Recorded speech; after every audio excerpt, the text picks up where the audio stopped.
Kaya pong nagka-interest po kami dito sa Intramuros, which is dito sa nagandahan po kami dito sa Fort Santiago. Na-amaze po kami sa magandang places. Tsaka napakatahimik ng lugar.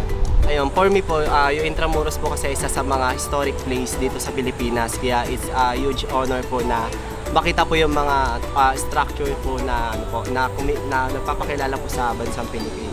Kasi for me, gusto ko ma-appreciate yung ating history. Nababalitaan ko rin po na marami nga daw po ditong nangyari na history na naging parte na po ng ating history sa ating Pilipinas na nagpabago ng ating kasaysayan simula ngayon.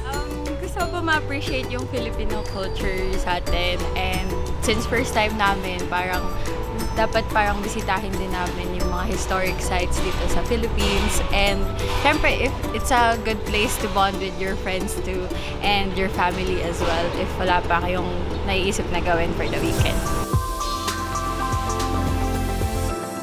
Kaya sa mga kapuso nating on the go, tutukan nyo ang live stream ng ating programa sa official accounts ng GMA Network, pati na rin sa YouTube at Facebook. At mag-comment din kayo sa ating mga kwentong amazing.